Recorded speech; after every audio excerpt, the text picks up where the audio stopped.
One, JJ Perez, Inside Runner Sports, Greg Luca, San Antonio Express News. We're this back. is your UTSA football post-game wrap-up. Greg, the Roadrunners pull some magic out of a hat in a double overtime win here in San Marcos tonight. Just what are some of the biggest things that jumped out to you? Yeah, this is the most stories I've ever written for one game. It just was delete everything, and then you write something else, you delete everything, and you write something else. I can't believe... if you had to rank the most incredible things, I think probably the missed extra point at the end goes right at the top. Yeah. Just from a pure football perspective. Yeah. And I was trying to figure out how I would even process if UTSA lost this game. Right. After, dominating the first half, basically. Yep. And then there was like a little bit where Texas State looked like they were kind of getting back in it, and then UTSA took control again. And then Rashad Wisdom gets the pick six with, 4 minutes left, 3 minutes left. It's like, okay, it's over. Now it's over. Yeah. And I didn't watch the plays after that. Yeah. You know what I mean? Like I was in the writing phase. Yeah. And suddenly they have that touchdown drive, which is like, okay, whatever, it's garbage time. They don't get the extra point. Yeah. Or they don't get the onside kick. Yeah. And so then I'm like, okay, well now it's definitely over. But they still had all 3 timeouts. They got the stop, and then the punt return happened, and even on its own, independent of the game situation, what an insane punt return. I mean, he cuts back past 2 people, weaves a couple, and then splits like 5 guys who were coming together, and then broke another arm tackle after that. It was an insane punt return. And on the extra point, I don't know, it didn't seem like anything happened. Right. But, I mean, I'm all over the place here, but then you got to talk about Cephas's touchdown catch. In overtime, it's crazy. Which is like one of the... That's such a good play. That could be the catch of the year already. Yeah. To clearly be pass interfered with, like they called it, and reach down with one hand and scoop it up. And that was third and long, too, which was third and 10 from the 25. Yeah, so crazy. You'd have to attempt a 42-yard field goal or something like that to even... Stay alive in overtime, basically. And instead they pull that play out. Just crazy. It was madness. Well, let's talk a little bit about the second half before we get into the offense and the touchdowns and whatnot. But it seemed like the Roadrunner defense ran out of gas towards the end of the game, and I think that was pretty apparent towards the end when the offense was not really helping them out. There were a lot of some 3 and outs, some 5 and outs, and less than 2 minute drives. And I thought for the most part the defense played okay, but in that sort of middle third quarter, early fourth quarter, they gave up a lot of yards. Yeah, fatigue had to become a factor there, especially on that final drive or two.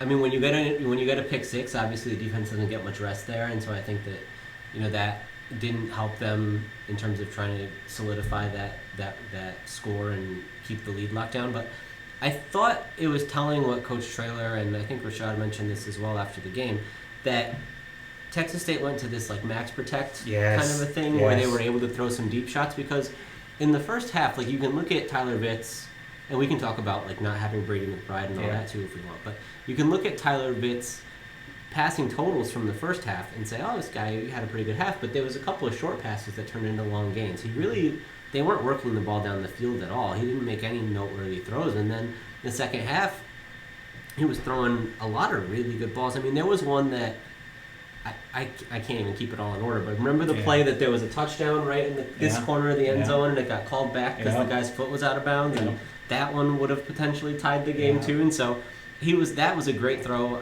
and it didn't even count, not to mention all the ones he racked up for 300-something yards or whatever it was. So I think that the defense certainly did get tired, which is going to happen in a season opener and in a weird year like this, but also, I think Texas State's offense just kind of got it rolling. I mean, and the thing with Vitt you have to remember is that the reports are that he wasn't even available the previous week because of so he had limited preparation tracing coming into the game. If it's like UTSA where that's 14 days, then that's a long time that he wasn't in practice, and who knows when he got back in practice. Yeah. And so, I mean, maybe this was discussed in their post-game presser that I haven't listened to yet, but it's for his performance, given all that he was up against, it's understandable why in the second half he would come on pretty strong. UTSA's offense racks up almost 500 yards of total offense, 330 on the ground. That's the third highest in program history. Sincere McCormick was just a a workhorse. You know, Yeah, he set the program record for most yards in an individual game, and I mean, he looked just fantastic. 258. 858, yeah, 258-yard rushes, his career high on both of those. And I mean, it seemed like they could have handed it to him a few more times down the stretch. Yeah, I think so. The offensive line, and we can kind of lump this in with Frank Harris and the 3 touchdown runs that he had. The offensive line is going to get a lot of credit. And Yeah. there was that one play where Leroy Watson He blocked two guys dudes. guys at once to spring Frank Harris for a touchdown. But I think that Frank Harris and Sincere McCormick did a lot of this with individual efforts. Like one of the 58-yard runs from McCormick, there was a guy who had him in the backfield, and he did this jump cut outside kind of thing, and it was like weird to on a toss play have to bust it even farther out like that, but he was able to get back upfield, and like that could have been It's next level stuff, isn't it? It could have been like a loss of 5, and it turned into a 58-yard gain. And I mean, Frank Harris was making people miss all over the place. There was one where he got around a couple of guys, and then there was a dude who was down in front of him, and he had to kind of hurdle that guy. And does he look faster to you? It's hard to tell. He looked pretty fast last year, too. Yeah. It was just a shame that they didn't get to use him more, and so we could see fully what he was capable of. I mean, the interesting thing is, like, when UTSA was up, I don't know, 34 to whatever it was in the second half there, it would have been 31-14. Yep. And it was like, I was thinking, wow, this is a comfortable game, and they're going to win. I was getting ready to have to kind of pump the brakes on the offensive hype, because it was a lot of what we saw like against Incarnate Word last year, and obviously this is a higher level competition than that, but he's completing a lot of these short passes, and they're not really getting much going down the field, whether it's because the receivers aren't getting open. There was one play that, Brendan Dingle was like really good in this game, but there was one that he dropped, and I just remember it because they didn't throw downfield a lot. Yeah. And the point being, if they weren't able to pull this one out, or if they were able to pull it out big and there wasn't so much to talk about, I think the offense was great, but against a team that can stop the run game, they still have to show that they have answers. What are you going to do in the air, right? Right. They weren't real aggressive passing. It seemed like Coach Traylor's post-game comments were kind of geared around, they wanted Frank to maybe drive the bus a little in terms of passing the ball. They weren't real aggressive, I didn't think, going down the field a lot. Right. And we saw the Cephas catch. That one stands out. Yeah. I really can't remember if there was other big plays. I'm going to check the stats here real quick. I mean, they had Dingle had a 44-yarder. Yep. That was the one where that wasn't really a great... Yeah, no, he just let it loose, and he ripped the interception away from the DB. Imagine like forgetting about that play. Yeah. That's the kind of game that we saw. It was an incredible play.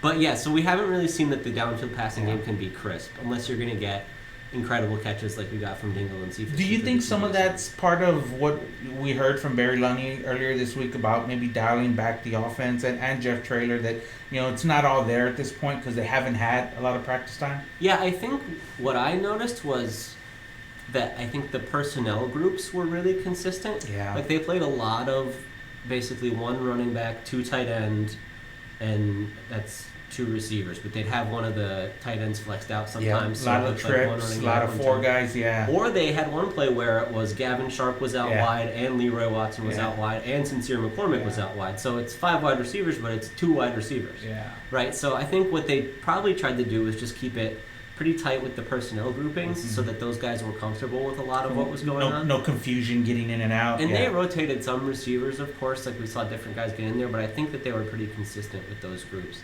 And that probably helped them, and that they weren't like mixing and matching as much of, like actually having 5 wide receivers, or maybe actually playing with a fullback, or like we didn't see a lot of that stuff. So that's probably where they managed to keep it simple while still having a decent amount of the offense open, because I probably wouldn't notice either way, but it didn't really feel like it was getting stale or like they were doing the same plays over and over. Maybe somebody smarter would notice otherwise. We haven't talked any at all about special teams because it's kind of the thing that's on the back burner, but all jokes aside, Lucas Dean was very good punting, and Hunter was money when they needed him. Yeah, correct. I think Lucas, Texas State, I remember last week I covered the game here against SMU because UTSA wasn't playing, and they were really hesitant to go for field goals in certain situations. They had like a 4th and 10 at the 20, and they went for it because they don't think they can make a 37-yarder. It was something in that range.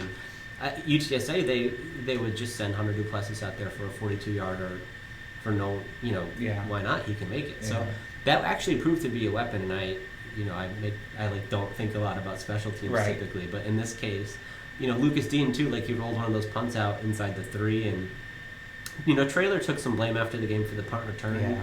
Said that they should have kicked it out of Just bounds. kick it out of bounds. Don't give him a shot. The thing about the rugby-style punters like that is you don't know where it's going to bounce. Though, and right? also, if you don't get a good bounce, then there's the hang time is 0 is the thing. So then your return coverage isn't set up either. Yeah.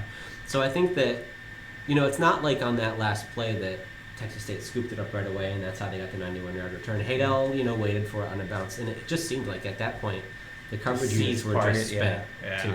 So that's one where I think you just booted out of bounds, and I think if Traylor took the blame for not kind of stressing that. What did you think about the play of the defensive line? There were some guys, some newcomers, some guys in different spots. Jaylen Haynes jumped out to me. Yeah, he had a sack. I think he made a couple big plays there. I'm trying to remember who else. I mean, Wiley. That was an area where they really kind of rotated people. Like we saw that Wiley played. Yeah. And I remember I was like trying to keep track of who's playing and who wasn't, and they were able to keep Lorenzo Dantzler like off my radar until even late in the game. Like they just had so many guys that they could rotating rotate it out. So Clarence Hicks made a couple big plays. I know that's a linebacker, not as much defensive line, but I thought the way that they tried to line up the defense looked pretty efficient. Like there were some times where you can think back to the opening Texas State touchdown, that long scoring pass on the kind of just drag route or whatever it was, and presumably somebody got crossed up or lost somewhere in there, and I think there were some times where we saw a couple missed tackles really at all levels of the defense, but you can chalk that up to fatigue. I mean, in the opener too, tackling is one of the areas that they said, well, maybe, and this goes for every season, but especially this season with limited contact, tackling is one of the areas that they said maybe tackling is not going to be as sharp, and we saw that at some point, so I don't want to panic about it. I thought the defense was pretty stout until they started to get tired, until Texas State made the adjustments they needed to as well. Jeff Traylor gets his first win in his first game as a head coach. So what are your kind of overall thoughts about what we've seen out of Jeff? It seems like he's real strong at building this triangle of toughness, 2-0 brand, and getting the players kind of to buy into what they're doing. And it seems like things are going okay with that. Yeah, it may be too early to say. Everybody's bought into the culture and the stuff you're selling when it's going well. Yeah. And then if they're not going to say that they aren't anyway.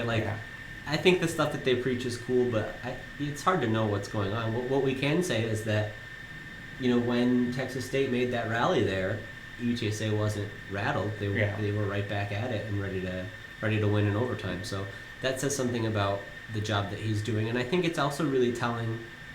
He mentioned a couple times through the week and even today that he didn't really think much about, okay, this is my first game, and now today this is my first win. And normally it would be like, okay, coach is just going to downplay stuff about him personally. But in this case, I believe it. Because he's just so nonchalant about thinking about his career. And everything. Also just because this year has so many unprecedented challenges. When are you going to sit back and say, oh, this is a great moment for me? It's like I had to get tested 3 times this week and I have to figure out how to play with 8 guys who aren't available, and I need to know, what our systems look like given that we didn't have spring practice to install them. When am I going to pat myself on the back for playing and coaching and winning my first game? It's not, So I actually kind of buy that that's sort of on the back burner for him, but I'm sure at some point tonight, kind of like he said, he'll probably, take a moment to feel good about it, which he deserves. A real cool moment for me personally was when we were in the post-game Zoom, virtual post-game press conference, and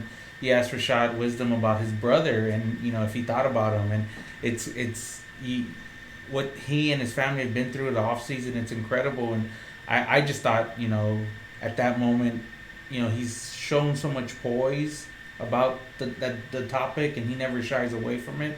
I thought it was pretty cool. Yeah, I found it really interesting talking to Rashad and about that. The way I even approached the Zoom that we did was I asked him about what he saw on the interception return, and I asked him how it felt when he got to the end zone, and a lot of opportunities where he could have gone there on his own if he wanted. And then as we were kind of winding down, I mentioned that Coach Traylor said that on that missed extra point, it was like Bryce was shining down on them, and that was when he kind of went into the whole story and about thinking about Bryce on the bus here today and kind of breaking down over it. And I think it's really interesting that obviously holds a really special place for him, and how could it not? But also that with the team too, the entire team is like into it. But also that he doesn't like jump to make it the focal point of everything. Yeah. Like I think it has the right place in what they're trying to do and how it fits. I think they all have the helmet sticker on the back for Bryce Strong? Yeah, Bryce Strong helmet sticker all season long. I just think they've been really I just think the way they've handled that through the off season and through like this week and today even, just at least as far as I'm able to see it, is like perfect. I think it's such a cool situation, and the way they've been able to take something so tragic and really continue to inspire each other and a lot of other people who've been touched by the story. So it was a wild one today, Greg. Do we miss on anything? I have a question. Your perspective on this is different than mine.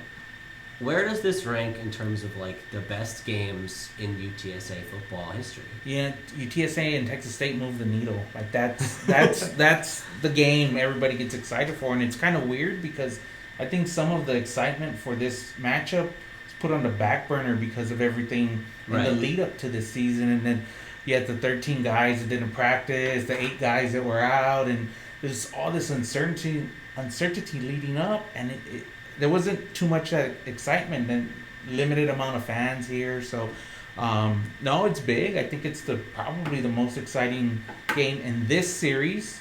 And that's only 4 games. It better be. No, if you had one crazier than this, please tell me. No, I mean the first one when they played was pretty entertaining.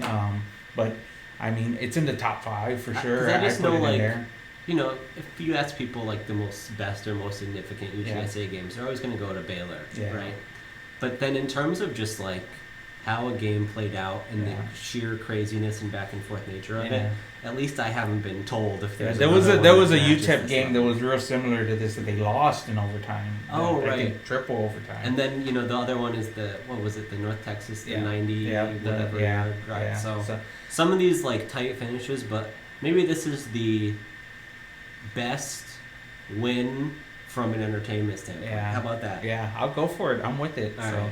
Well, the Roadrunners squeak out the win here in San Marcos. Up next, Stephen F. Austin. Next week in the Dome, the home opener. I think we're both going to try to talk to Lisa Campos, and we'll have the same interviews with the coordinators and the coaches and the players throughout the week. So, any final thoughts, Greg? No, I think that was good. I didn't really expect to be covering football this year, if I'm honest. Here we are. It's kind of nice. Here we are. All right, we appreciate you guys. Greg Luca, San Antonio Express News, JJ Perez, Inside Runner Sports. Thanks, guys. Later.